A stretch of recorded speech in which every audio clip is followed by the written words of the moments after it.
ঘটনাটা হয়েছিল সিলেটের এমসি কলেজে। আপনারা তখন জেনেছিলেন একজন গৃহবধূ তার স্বামীর সাথে সিলেটের এমসি কলেজে গিয়েছিলেন। সেখান থেকে তৎকালীন ক্ষমতাসীন দলের সাথে জড়িত এরকম কিছু নেতৃস্থানীয় ব্যক্তি একজন মহিলাকে জোরপূর্বক উঠিয়ে নিয়ে একটা সংঘবদ্ধ ধর্ষণে করেছিলেন, যার কারণে নারী ও শিশু নির্যাতন দমন ট্রাইব্যুনালে একটা মামলা রুজু হয়। সেই মামলাটা সাক্ষী স্টেজে গিয়েছিল, তারপরে মামলাটা আসলে আর আগায়নি।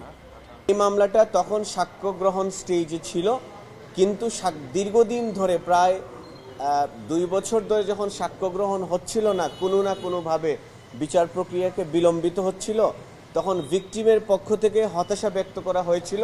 আমরা ভিকটিমের পক্ষে হাইকোর্টে এসেছিলাম মামলা যাতে দ্রুত নিষ্পত্তি হয় দ্রুত বিচার ট্রাইব্যুনালের মাধ্যমে, এবং হাইকোর্ট আমাদের কথা শুনে দ্রুত বিচার ট্রাইব্যুনালের জন্য ওনারা আদেশ দিয়েছিলেন। কিন্তু দুঃখজনকভাবে আজকে প্রায় 3-4 বছর ধরে এই মামলাটা নিষ্পত্তি হয়নি।